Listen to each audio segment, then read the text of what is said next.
Y ahora viene la mesa siguiente sobre el envejecimiento y nuevos paradigmas del siglo XXI. Les hago para que vengan aquí a la mesa.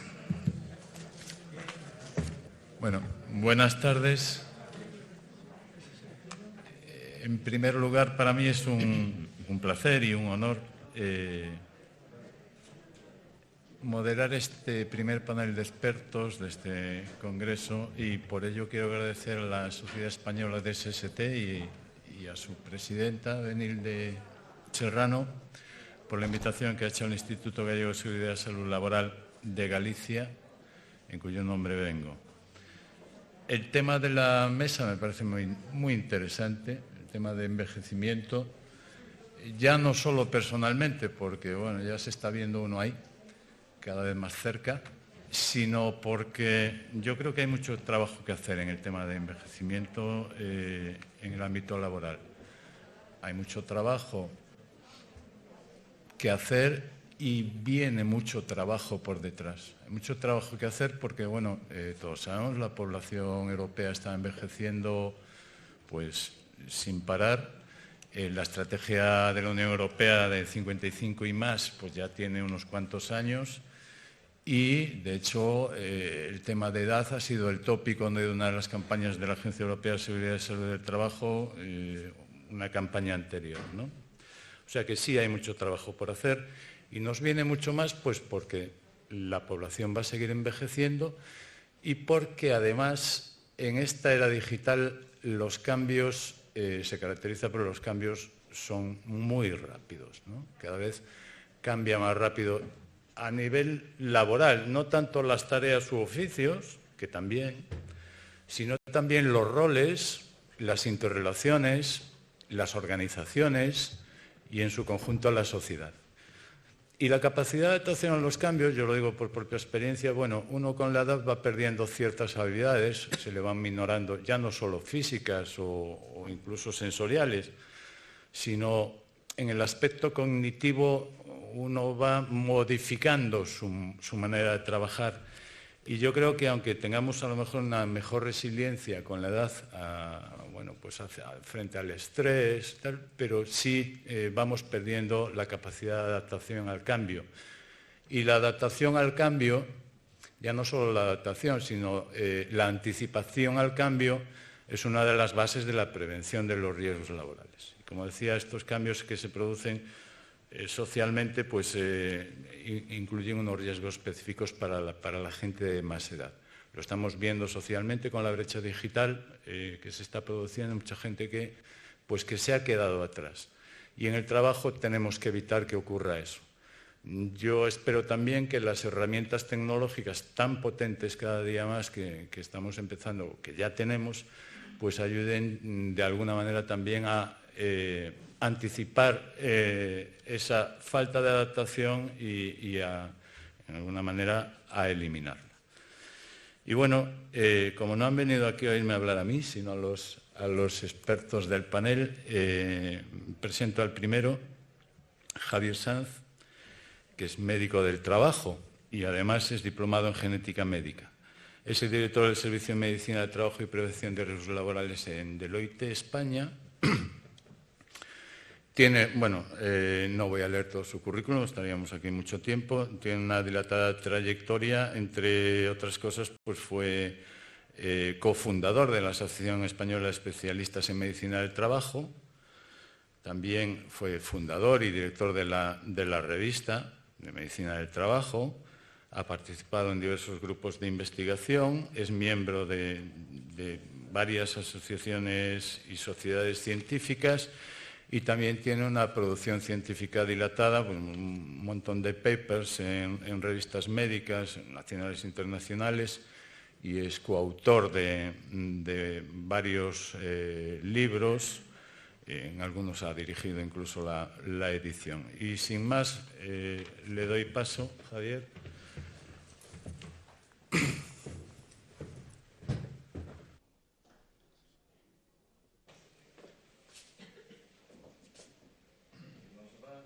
Nos va a hablar de envejecimiento y medicina predictiva.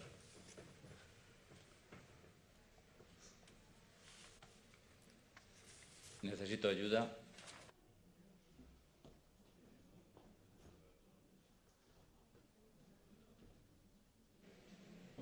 Bueno, en primer lugar vamos a ir adelantando, como es lógico, dar las gracias a la sociedad española y a la sociedad castellana de medicina y seguridad en el trabajo. Y al final las instituciones no son nada, son las personas.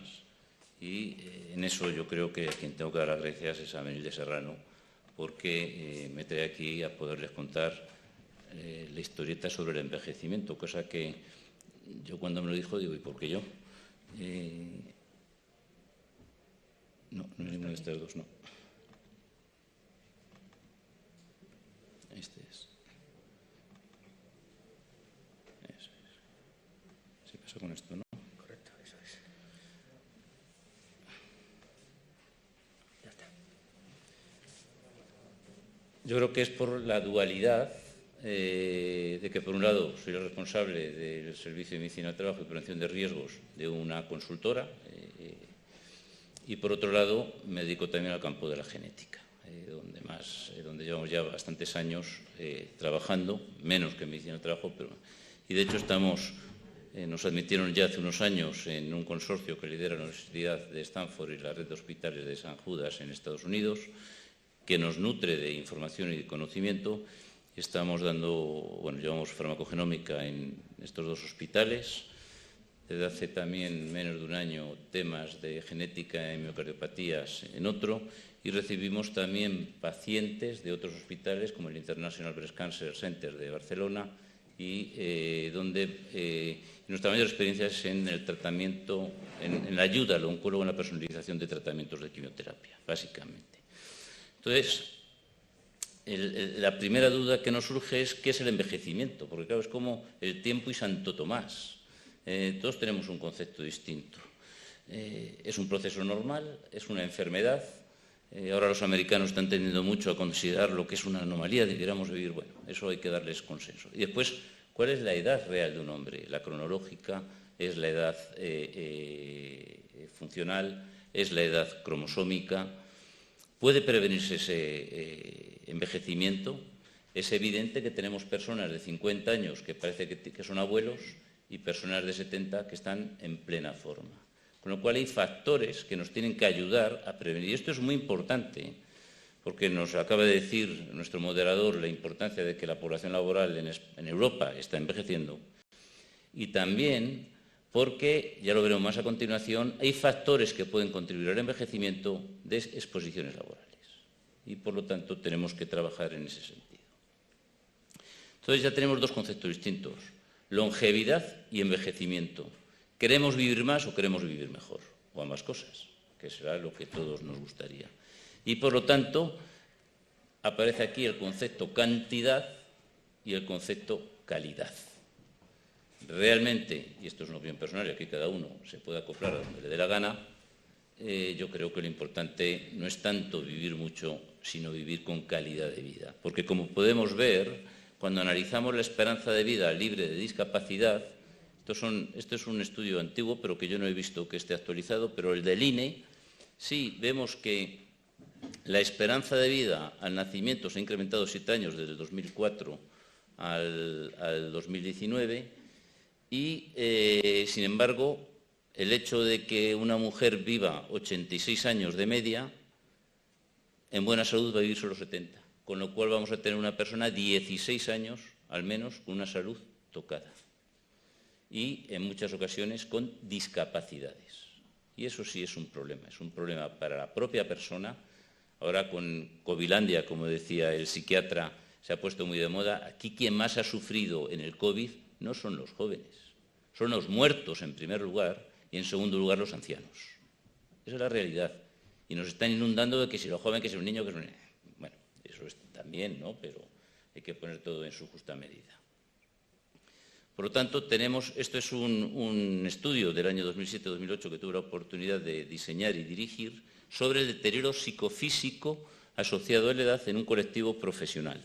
Entonces, el estudio duró más de año y medio, un año el trabajo de campo, 3 meses antes diseño del estudio, después 3 meses, donde vimos que en ese colectivo, que para entrar en ese colectivo hace falta una serie de pruebas físicas, vemos que por encima de 45 años, si tuvieran que volver a pasar esos profesionales esas pruebas físicas, no entraba ninguno, o casi ninguno. Hay un deterioro. Eso vimos también, y eso no, lo vimos, es que había mucha variabilidad y que la gente no envejece en el sistema del organismo, no envejece simultáneamente.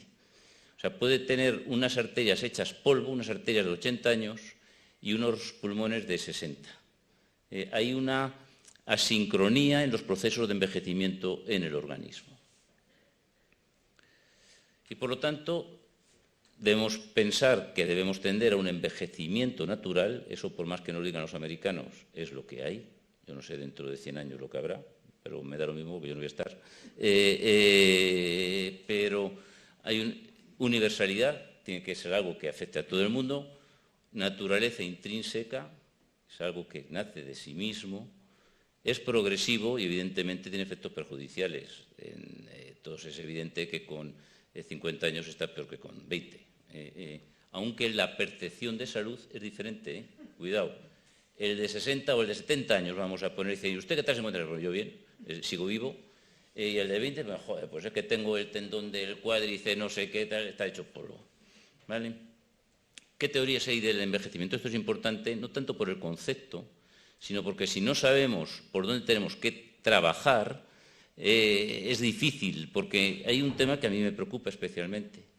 Medicina del trabajo, seguimos haciendo la misma medicina del trabajo que hace 26 años o 28 años, exactamente la misma. Y eso no se sostiene. Hay que innovar, hay que investigar y que desarrollar. Y lo que los trabajadores nos piden es precisamente eso. Hoy ya nadie duda de la cirugía robótica. Hace 25 años la cirugía robótica pues estaría en 4 hospitales en Estados Unidos y lo tienen todo el mundo. ¿Qué pasa con la medicina del trabajo? Tenemos que, o con la prevención de riesgos en general, no solo la medicina del trabajo. Ahora lo veremos con los valores límite ambiente. ¿Cómo valores límite ambiente si podemos saber genéticamente los valores límite individual de la persona? Bueno, había 2 teorías de envejecimiento, unas deterministas, unas genéticas, que está básicamente la célula tiene una capacidad de división y cuando llega a esa capacidad de división la célula se muere, punto. Y por lo tanto el conjunto de las células del organismo se produce un proceso de envejecimiento que nos lleva a y dentro de esto hay otro concepto que son los telómeros. Los telómeros son unos capuchones que tienen los cromosomas, son regiones no codificantes que junto con los centrómeros no codifican, pero son importantísimos. Ahora lo vamos a ver a continuación. Se ha visto que hay al menos 2000 genes vinculados a procesos de longevidad. ¿Esto qué significa cuando decimos que hay 2000 genes? Que no sabemos nada. Porque significa que necesitamos modelos biocomputacionales para enterarnos de qué leche pasa con esto. Nos pasa también en otros aspectos en la genética. De hecho, el genoma humano tiene 3.000 millones de pares de bases, 6.000 letritas, 6.000 millones de letritas, aproximadamente 1 de cada 1.000 hay un cambio y lo que nos hace ser diferentes frente a un fármaco, diferentes frente a un tóxico, diferentes frente a muchas cosas. Tenemos siempre, mi abuelo tomaba cazalla y fumaba con un y vivió hasta los 105 años, pues sobre tu abuelo. Y hay otro que tiene un cáncer de pulmón con 47 años. Ese es el concepto. Bueno, pues ese genoma, esa fábrica, esa gran biblioteca que da las órdenes, se transcribe a RNA, sintetizan proteínas y la estabilidad proteica interviene en los procesos de envejecimiento. Y denominamos estabilidad proteica cuando, en función de lo que dura la proteína dentro del interior celular cumpliendo su función. Estos son los telómeros. Son unos capuchones. En cada división celular los telómeros se acortan. Cuando se empezó a trabajar sobre ello, aquí hay una persona muy buena en España, María Blasco, que ha trabajado mucho con ello, dijo, ojo, esto está chulo pirulo, porque claro, si nosotros enchufamos telomerasa que repara los telómeros, significa que los procesos de alargamiento de la vida es. Lo que pasa es que no lo tenemos bien establecido por 2 motivos. Uno, porque modelos experimentales producen cáncer. Una de las características de la célula cancerosa es que se divide sin edie. Y en segundo lugar, que las cosas no son tan fáciles, porque los telómeros se pueden modificar en función de los estilos de vida. Nosotros podemos hacer una edad cromosómica con algo y si esa persona modifica estilos de vida, podemos comparar, o exposiciones nocivas, podemos comparar que su esperanza de vida cromosómica mejora. Bueno, esto está recogido de Lifeline, que es uno de los centros que están haciendo aquí en España telómeros. Contra más se dividen la célula, los telómeros se van acortando y llega un momento que la célula deja de dividirse. Con lo cual ya tenemos dos marcadores ahí, esos 2000 genes y más, y los telómeros. Vale. Pero hay otra teoría, y es que el envejecimiento no se produce por un determinismo genético, sino que hay una variable estocástica en función del azar, de variabilidad que hay fuera. Entonces hay todo el tema de los radicales libres, de los cuales, sobre todo, da la sensación que hay bastante, y es el estrés oxidativo a nivel del DNA mitocondrial, la gran fábrica de energía de las células, los procesos de inmunosenescencia, la teoría neuroendocrina y el antagonismo pleiotrópico, que consiste en que genes que van fenomenal cuando la persona está en edad reproductiva, ese mismo gen, con esa misma síntesis proteica, consigue efectos nocivos fuera de la edad reproductiva.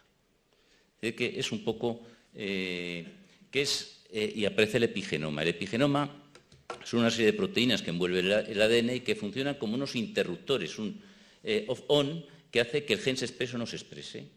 Vamos a poner ejemplos. Y como interactúa con el medio ambiente, desde un punto de vista laboral es fundamental esto, porque es donde tenemos que hacer. Se está trabajando mucho en metilación del ADN, en análisis de histonas, sobre todo en cáncer, pero mirar, las abejas, lo que la diferencia de que salga una reina o un zángano es la alimentación. El genoma de la abeja es el mismo. Lo que se ha demostrado es que se debe a 500 marcas, no sé cuántas, 550 marcas epigenéticas que hacen que una línea celular vaya por un línea, o sea, un bicho de estos vaya por un lado o vaya por otro. Bueno, vamos a ir rápido. Esto es un tema que me gusta traer. Vamos a ver. Sobre todo ahora que está sucediendo lo de Kiev, y no quiero terminar sin, si me permite venir estamos, bueno, al final, porque si no después os despistáis y quiero voluntarios. En el invierno del 44-45 los aliados estaban avanzando y en Holanda se produjo, todos los recursos alimenticios fue para el ejército nazi. Entonces hubo una hambruna tremenda que se estima que causó la muerte por inanición a no menos de 20.000 personas. Era el invierno, bueno, esto Hans seguro que lo sabe traducir, yo no lo sé ni decir, pero era el invierno del hambre, ¿no? El invierno del hambre, ¿vale? Bueno, pues ya está, hubo mucha hambre y hubo niños y mujeres. ¿Qué pasa? Que las mujeres que se quedaron encinta en ese invierno, sus hijos desarrollaron masivamente procesos cardiovasculares. Bueno, no se sabía por qué, y los nietos también, que son ya adultos, evidentemente. Pero, bueno, pues lo que se vio en un estudio de hace 8 años o 10, no recuerdo ahora bien, que había marcas epigenéticas, de manera que esa mujer que tenía un feto en su interior y pasaba hambre, lo convirtió en un feto ahorrador. Caloría que pasaba, caloría que se quedaba. Claro, Holanda en el 45 pasaron hambre, pero en el 55 era un país rico. Con lo cual la oferta calórica a esos niños era perfecta. Pero el niño seguía conservando esas marcas epigenéticas, que ha trasladado en menor nivel a los nietos de esas mujeres de los años 45. Con lo cual la importancia de esto es que exposiciones en mujeres embarazadas, he traído aquí el ejemplo del tabaco, pero puede ser un tóxico industrial perfectamente, no solo puede afectar al embrión, sino que como el embrión sea especialmente una niña, puede afectar incluso a las nietas. Ese es el concepto. Y cuidado cuando las embarazadas no quieren estar gordas y se ponen a dieta, porque no sabemos la repercusión sobre los procesos cardiovasculares que tienen en sus hijos. Bien, en conclusión, tenemos el genoma que almacena la información y el epigenoma que gestiona esa información. Punto. Aparece otro concepto, es que somos herederos, la palabra no es heredero, no me sale ahora, descendientes de un sistema solar con ciclos solares. Estos señores les dieron el Premio Nobel de Medicina en el 2017 por 2 genes, el gen PER de Period, que regula los ritmos circadianos, también importante en muchos trabajos nocturnos y demás, y el gen TINS, el gen del timeless, porque los genes tienen expresividad distinta en función de la hora del día que tienen. Y eso interviene porque puede haber procesos de envejecimiento que se acentúen o no acentúen si estamos interfiriendo con los ritmos normales que tenemos aquí. Bueno. Aparece otro concepto que a mí me gusta mucho, pero que no tengo, que es el esposoma. Realmente, ¿cuántas empresas hacen estudios de esposoma de sus trabajadores? Porque lo idóneo sería interrelacionar ese genoma y ese esposoma y ver realmente cuál es la probabilidad de desarrollo de enfermedad y cuál es la probabilidad de que esa persona esté teniendo un envejecimiento prematuro, o al menos un predictor de que pueda tener una longevidad asociada a discapacidad. Estos son ejemplos muy sencillos. Lo he traído de fármacos, que es en lo que yo tengo experiencia. Cuando una persona está con ciclosporina y toma, porque ha ido a un herbolario a tomar el hipericum, la hierba de San Juan, automáticamente las concentraciones de ciclosporina bajan y se hacen totalmente subterapéuticas. Y por lo tanto, desde el punto de vista genético, que es lo que manejamos en el día a día en farmacogenómica, en los hospitales que os he dicho, tenemos 3 tipos de metabolizadores en función de variantes, de polimorfismos, de mutaciones en esos genes. Metabolizadores estándar, metabolizadores rápidos o metabolizadores lentos. Y en función de eso ajustamos dosis. Y en función de eso se tendría que también que ajustar los valores límite ambiente. Porque esto es respuesta a fármacos y a cualquier xenobiótico, una célula, cualquier cosa que identifique que no es útil metabólicamente, es decir, que no sea una grasa, una vitamina, una proteína, lo larga. Por eso el clamoxil que nos dieron de pequeño no lo tenemos dentro, porque enseguida lo detecta, ¿para qué sirve? Fuera. Bien, pues esto es importante dentro de los procesos. Bueno, seguimos. Otros marcadores, la inmunosenescencia, básicamente porque hay una disminución de la capacidad de respuesta inmune, hay una sobreactivación, hay un estado proinflamatorio en las personas mayores, en las personas de más edad, que interviene en el deterioro de la salud y en un proceso de envejecimiento acelerado, y por lo tanto se produce una situación perfecta para el desarrollo de enfermedad. Hay 2 teorías, pero cuando hay 2 teorías no sabemos realmente cuál es la una. Pero tenemos marcadores. Y, por ejemplo, marcadores que son relativamente fáciles de hacer es la subpoblación de linfocitos CD4 y CD8. En la edad aumentan los linfocitos CD8. Hay también menor proliferación y secreción de interleuquina 2. Bueno, hay una serie de marcadores que podemos hacer una disminución de los linfocitos T vírgenes conforme aumenta la edad. Tenemos marcadores de estrés oxidativo, el antagonismo pleiotrópico, que es lo que os he comentado. Y por lo tanto, lo que tenemos que hacer, bueno, el envejecimiento tiene un trasfondo poligénico complejo que todavía se nos escapa, pero que genera muchos importantes. ¿Por qué os traigo aquí esto? Vamos a ver. Esta señora de la izquierda y el caballero del medio son premios Nobel de Medicina. Han sido contratados por Altos en un proyecto de investigación sobre el alargamiento de la vida, la longevidad y la senescencia, junto con otros 2 premios Nobel, y entre otros contra Juan Carlos Ispizúa, que lo he traído porque es español, aunque yo creo que desde un punto de vista profesional es americano, porque si se hubiera quedado aquí estaría todavía con... para generar el dinero que se está dedicando a esto, me parece que son 2.700 millones de dólares.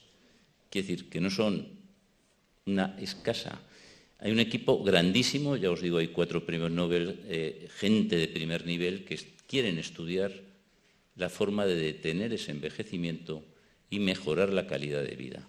Esto que habéis oído, que no, unos supermillonarios, bueno, a mí me parece muy bien, porque si estos señores investigan tarde o temprano, eso capilariza el resto de la sociedad. Eso es evidente. Por lo tanto, ¿qué es lo que tenemos cuál es el futuro en el envejecimiento? En medicina del trabajo tenemos que generar biomarcadores que podamos aplicar al día a día en nuestra práctica clínica. Nosotros, es un servicio médico pequeño, la consultora tiene 10.500 empleados, un poco menos de 10.500 empleados, pero ahora mismo tenemos un grupo de trabajo para diseñar una estrategia del servicio de prevención a 5 años, en función de lo que prevemos que va a suceder, qué quiere también el paciente, o sea, los pacientes, los empleados, los trabajadores, que suceda, porque al final la medicina actual y la prevención es participativa, o sea, va dirigida hacia un señor que tiene su opinión y que puede estar de acuerdo o no. Por lo tanto, marcadores de envejecimiento, el esposoma para mí es, y que nos ayude a personalizar las situaciones, las actuaciones preventivas. Termino con Kiev. Estamos buscando voluntarios en una iniciativa que se presentó en el Colegio de Médicos hace 2 viernes para dar apoyo a los refugiados ucranianos. Entonces, en el Colegio de Médicos hay una web y estamos trabajando precisamente en estructurar ya equipos que nos permita dar apoyo a gente que, al igual que pasó en Holanda en el 44, en el invierno del 44 al 45, lo están viviendo en el año 2022, gracias a lo que todos vemos como una, no sé cómo me atrevería a definir, pero un asesinato masivo de civiles inocentes, vamos. Entonces, que os apuntéis, y si no, me lo mandéis a mí por correo electrónico, que también estoy haciendo para ayudar a la gente, De hecho, me están llevando también rusos también que estamos recibiendo para que quieren apoyar a los refugiados y que quieren ayudarles, porque muchos de ellos hablan ruso perfectamente y todo esto. Y nada más, perdonadme la historieta, ya he acabado. Muchas gracias por vuestra atención.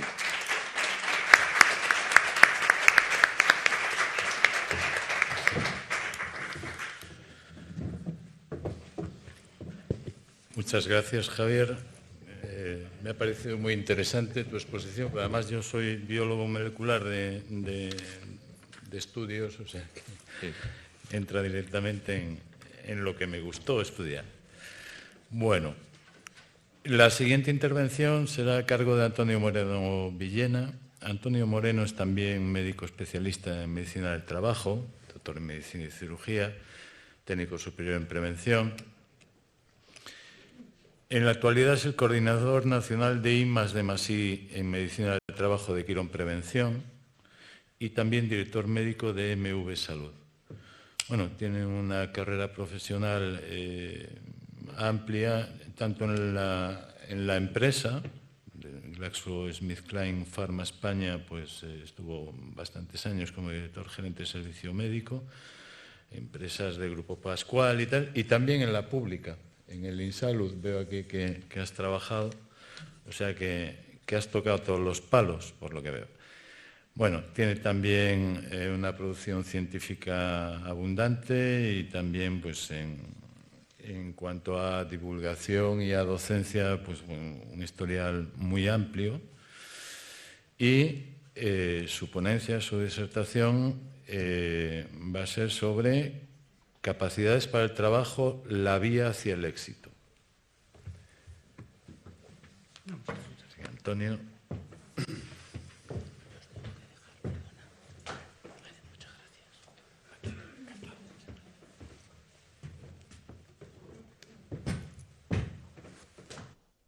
Perdón, voy a intentar localizar primero la presentación.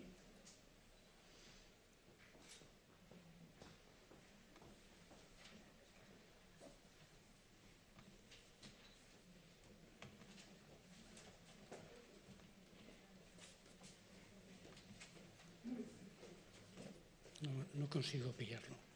Por mucho que le doy. Es antes. Ahí. Doctora Imegüe, arriba. Supongo que esto... Vale, perfecto. Muy buenas tardes a todos los asistentes. Reiterar el agradecimiento a Bill, porque es así, nos ha perseguido en lo mejor de los sentidos para que pudiéramos disfrutar de estas jornadas y para mí es un honor, además, que lo haya hecho. Nos conocemos hace muchísimo tiempo. Yo vengo a hablarles de mi libro. No.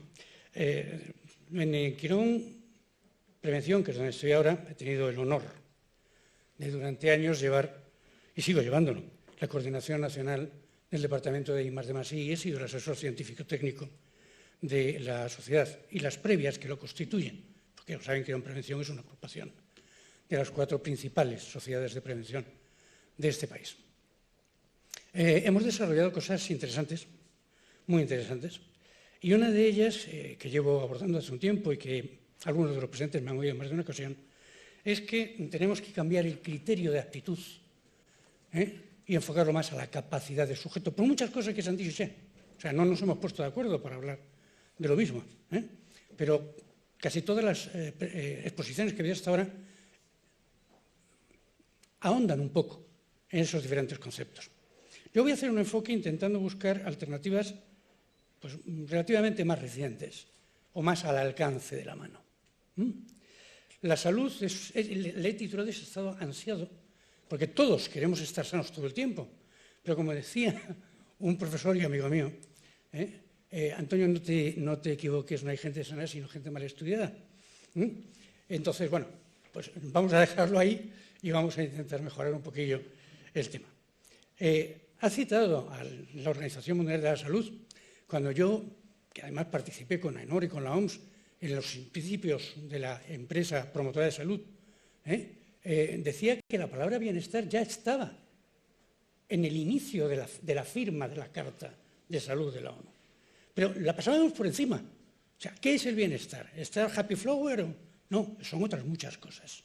De hecho, en el año 2011, un grupo de científicos asesores de la OMS publicaron en British Medical Journal un matiz que lo traigo porque era muy importante. Resumían todo como que la salud era la capacidad de adaptación y autogestión.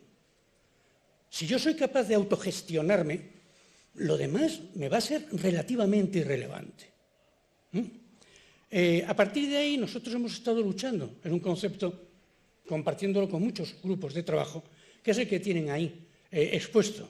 ¿Vale? Es el estado de bienestar en el cual el individuo es consciente, que eso es lo más importante, de sus propias capacidades, porque las puede poner en práctica. Puede afrontar las tensiones normales de la vida, ese estrés del que hablábamos antes. Por eso decía que no nos hemos puesto de acuerdo, pero es un tema común, obviamente, y que puede trabajar de forma productiva y fructífera, y es capaz de hacer una contribución a la comunidad. Cuidado, que estos son los 3 aspectos que la OMS añadió al concepto de salud, para que el sujeto se sintiera integrado, aportar algo a la sociedad, se sintiera productivo y útil, además de que satisfecho. La capacidad funcional en esto es vital, y lo vamos a ver, es lo que vengo a contarles. Es ni más ni menos que la capacidad de ejecutar tareas y desempeñar una serie de roles, de actividades, de tomas de decisiones, y luego lo veremos cuando hablemos de aparatos y elementos que pueden testear esa capacidad, que le permita pues, hacer su vida, por compleja que sea, con una cierta normalidad. El problema que tenemos es que hay 2 elementos, uno de ellos es la enfermedad, que a veces nos provoca pérdida de esa capacidad funcional y no llegamos a saber recuperarla, pero que tiene posibilidad de ser recuperada. O sea, damos el alta, decimos, bueno, ya se puede sentar la persona, ya se puede mover, ya puede coger el apretador, pero está totalmente en esa integridad holística del anímico y del físico recuperado. ¿Le dará miedo otra vez y por consiguiente cometer un error? ¿Trabajar en aquello que le ha provocado el daño? Me ha encantado la intervención de nuestro colega psiquiatra porque es como la vida misma. Pero bueno, seguimos hablando de esa dualidad, el sujeto como persona y el trabajo, el ámbito del trabajo. A veces, y esto lo he comentado más de una vez también, nos olvidamos de que la persona es una. Y es la misma la que está en el trabajo que en su casa. Y pongo además un ejemplo. Ese día que llevamos 2 semanas fastidiados con la pareja o que tenemos un problema con el chaval o con nuestro padre o madre por una serie de problemas y llegas un día que en vez de decir buenos días, pues no lo dices porque estás jorobado. Y además Pepe, que es con el que tomamos café todos los días, dice, Antonio, nos tomamos un café, déjame ahora.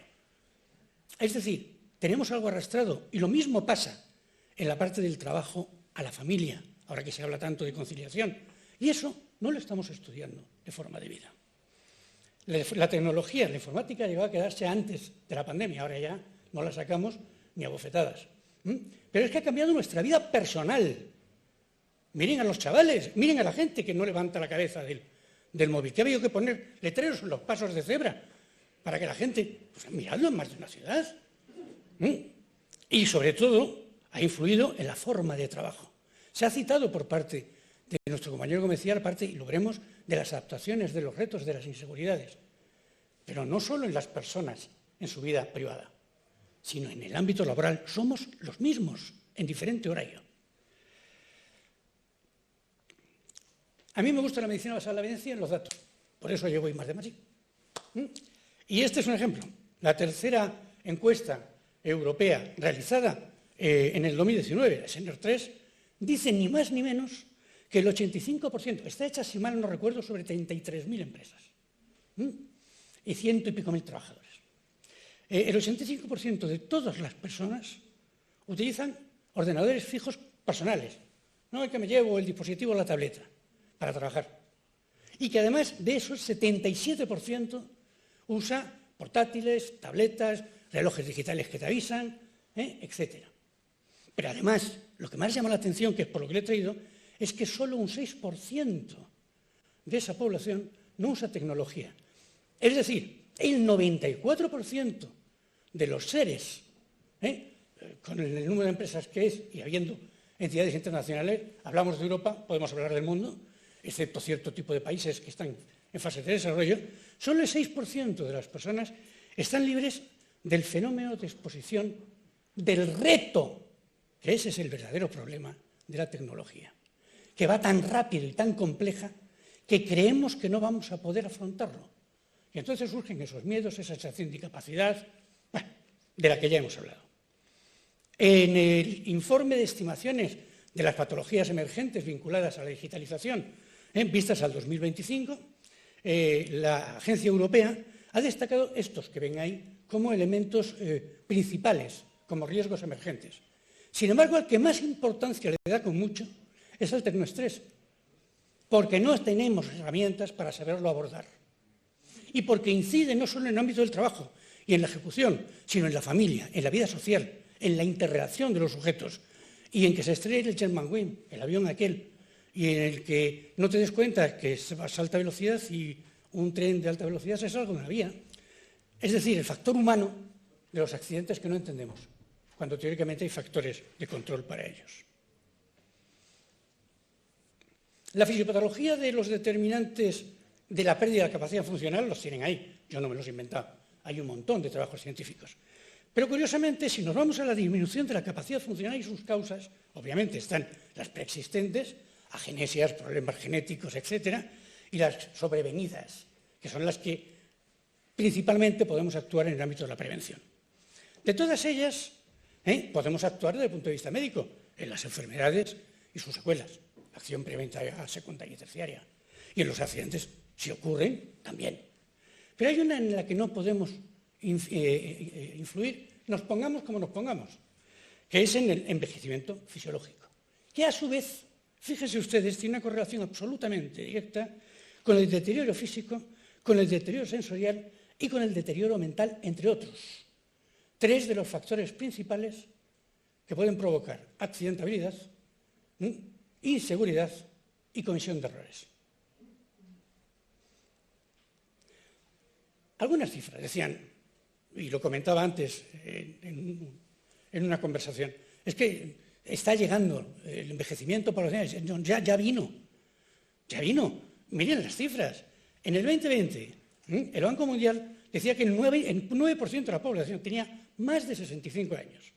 En el 2030, los trabajadores de 55 a 64 son el 30%. Esto según la Agencia Europea. Para el 2050, Naciones Unidas prevé que el 16% de la población mundial tendrá más de 65 años. Pero, como anécdota, en España, en el 2050, habremos, como dicen por ahí, 70 personas de más de 65 años por cada 100 de entre los 15 y los 64. Hombre, el plantel no es malo, ¿vale? Es el que es. Pero tenemos que hacer algo. Sabemos que las capacidades funcionales van a bajar. Sabemos que la comorbilidad va a subir. ¿Quién no ha tenido un dolorcito después de los 20 años? Incluso antes. Que el riesgo de fragilidad y vulnerabilidad se va a disparar. Y, ante todo, el gran problema que tenemos, que es el absentismo. Con todo esto que conlleva a nivel anímico, a la sensación de estar desarraigado en el grupo laboral, en el entorno, etc. De esta manera, tenemos que entender que existe un declinar fisiológico que no vamos a poder modificar y que la disminución de la reserva funcional y el padecimiento de enfermedades va a incidir en ello. Ahí podemos hacer una acción preventiva primaria. Es la esencia de nuestra función.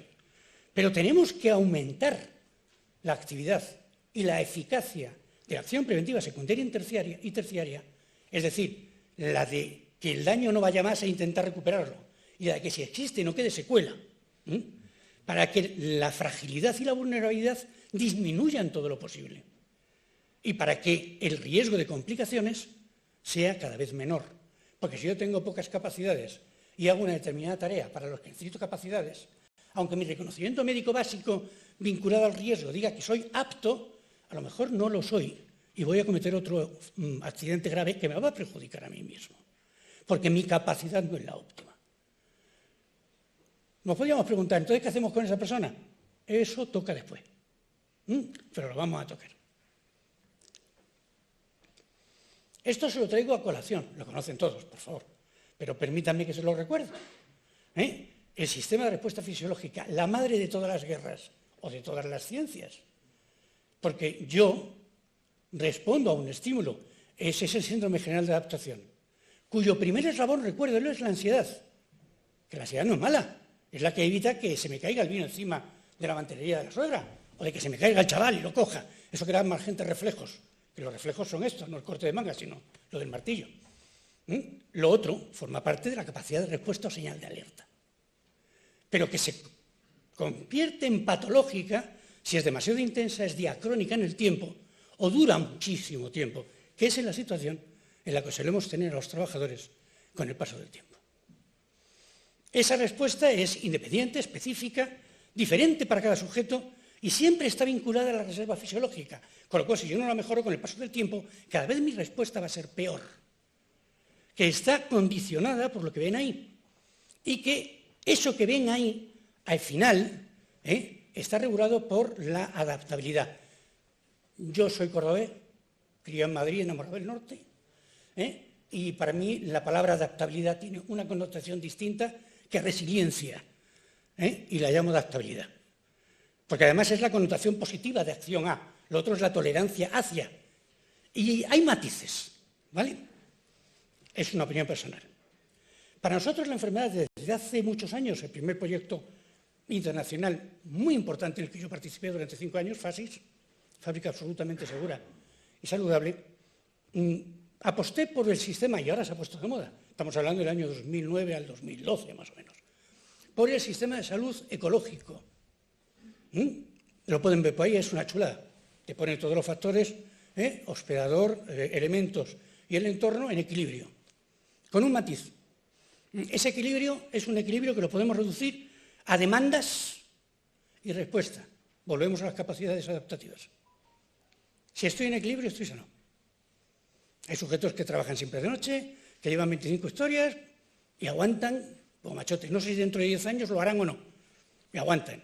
Y otras personas que no son capaces de adaptarse al mero interface de un ordenador que les reclama muchas demandas.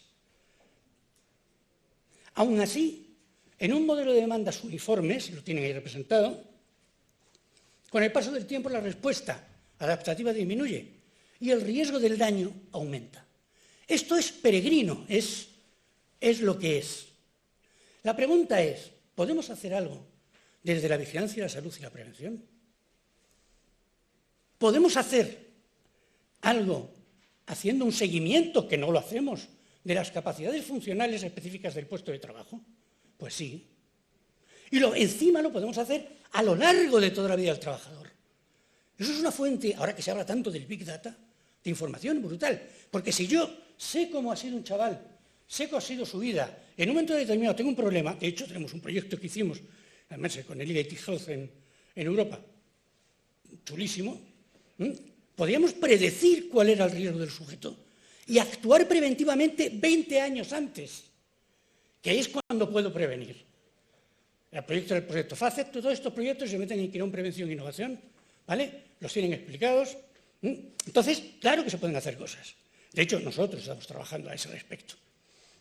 Hemos conseguido convencer a muchas empresas de que no hagan solo reconocimiento base, aprovechando el tema de la empresa saludable o de la empresa promotora de salud, me da lo mismo. Pero no cualquier cosa.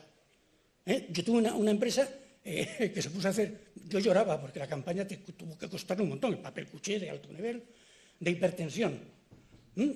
Y resulta que el mayor de ellos, que era el CEO, tenía 38 años. Y eran deportistas todos, informáticos. La campaña no sirvió para nada. No se modificó ningún valor. Se gastaron una pasta brutal. Ahí vienen los mecanismos de inteligencia artificial para la epidemiología o aplicados en la epidemiología en los que también estamos trabajando. ¿Cuándo? Cuando lo han visto ahí. Esto es sentido común y principio básico preventivo. Pero cambiamos un tío de puesto y nos preguntamos, ¿cuántos grandes técnicos y jefes de línea han tenido depresión y problemas incluso de ideaciones de suicidio cuando han sido nombrados jefes de recursos humanos o jefes de turno? Porque él controlaba su tarea, pero no es lo mismo que trabajar con la gente que te está pidiendo demandas y que tienes que negociar y a la que tienes que manejar. En uno de esos proyectos, aquí tienen algunos de los que hemos desarrollado a este respecto, en uno de esos proyectos, trabajando con IBV, desarrollamos el procedimiento secuencial de actuación para validar o poder evaluar la capacidad funcional de los trabajadores. Hay dos, no les he traído, pues no necesitaríamos una tarde entera, los dos diagramas que hay algoritmos muy bien definidos a ese respecto. Son 4 fases, como pueden ver, sencillísimas. Recojo la información, comparo, valoro la respuesta, y si no, pues tengo, en función de los resultados, o cómo modificar el procedimiento o que adecuarme a él. No podemos olvidar que la capacidad funcional es una que se nutre de 2 partes, la extralaboral y la laboral, y que sobre ellas inciden muchos factores, pero podríamos decir que esta es la parte que yo les decía, pero bueno, si me has dicho esto, acaba de decirnos Javier que hay factores genéricos, Antonio, ¿y podemos hacer algo? ¿O nos quedamos parados porque nos va a pillar sí o sí? Lo del chiste de los sanfermines, tan mamá estaba que se subía a la ventana que no era y que pilló todo lo que era, ¿vale? Pues no, se pueden hacer cosas estas. Pero para llegar aquí hay que hacer estudios predictivos. Pueden mirar el programa y el proyecto SISPREDEN, a base de sistemas de cálculo. En función de esos parámetros, demostramos que se podían evitar, en un hospital como el de Fuenlabrada, con 300 camas, 10 millones de euros anuales, solo actuando sobre 3 hábitos de vida. Solo, imagínese esto en toda la seguridad social. Pero esto lo podemos hacer desde la empresa. ¿Alguien de ustedes va al médico sin tener una molestia? ¿O van a pedir un chequeo donde va piltrafilla, como el del chiste del atún? Sin embargo, sí tienen que pasar por nuestras manos periódicamente. Aprovechemos esa posibilidad. Tenemos que aprovecharla, no con cumplir la norma, sino con cumplir con la persona. De esta manera, si cuando haya una de esas incidencias adaptamos el puesto, esto ha habido que hacerlo ahora con el síndrome post-COVID, otro proyecto que tenemos abierto. ¿Qué le decimos a la gente? ¿Se tiene 3 años fastidiado? No, vamos a adaptarle el puesto, vamos a adaptarle las tareas, vamos a trabajar por objetivos para que no se sienta agobiado, porque hay un proceso cognitivo de dificultad de vocación que se hace que se pierdan capacidades. Vamos a flexibilizar esa jornada dándole objetivos y que lo haga cuando se puede, a su ritmo. Vamos a hacer rehabilitación de las funciones. Yo tengo pacientes con problemas de anosmia y con problemas derivados del COVID, de la COVID, que es como a mí me gusta llamarle porque es la enfermedad, el bichito, el SARS-CoV-2, a los que he mandado a prestación y me han dicho poco menos a través del paciente que si yo esnifaba algo. Pero se lo han tenido que pagar por privado. Estimuladores con sustancias químicas, etcétera, etcétera, para recuperarse. Promoción de la salud. hagamos estudios epidemiológicos para saber, en comparativa, qué va a pasar dentro de 10 años en función del rango etario, hábitos y características. Y entonces ganaré 10 años. Y mejoraré el sujeto porque no es solo un tratamiento con una pastilla, con una terapia o con... es que es usted mayor. ¿Qué puede esperar? Frase que lamentablemente usamos mucho. O con otros, los que surjan. Algunos de estos proyectos que les digo se interrelacionan y verdaderamente es una gozada. No hay tiempo para ello, métanse. Yo estoy donde estoy. Si alguien tiene una duda, que lo diga, porque estoy localizable. ¿Vale? Para acabar, y este es el motivo de mi exposición, la valoración de las capacidades funcionales, lo he dicho antes, para el trabajo tiene que sustituir, de hecho ya se empieza a hacer, el actual criterio de aptitud. Dados los cambios demográficos, los estamos viendo, vamos a tener que trabajar hasta los 80 y tantos. Muchos de ustedes a lo mejor no lo pueden dejar hasta casi el final de sus vidas. Con lo que vivimos, ha hablado Javier de ello, y es la única vía, actuar sobre las capacidades para conseguirlo de abajo, para que los trabajadores se mantengan, que es, creo, nuestro objetivo profesional y personal, plenamente productivos y sanos a lo largo de su vida, y sobre todo, que puedan mantenerse así más allá de ella, que en la jubilación, que viene de júbilo, les permita vivir y no poder hacerlo. Muchas gracias.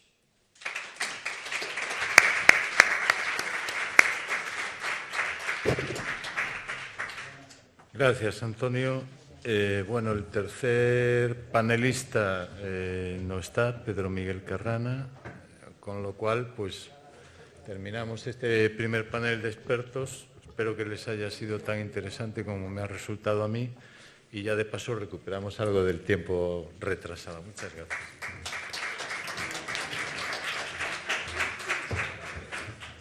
Voy a poner una mascarilla.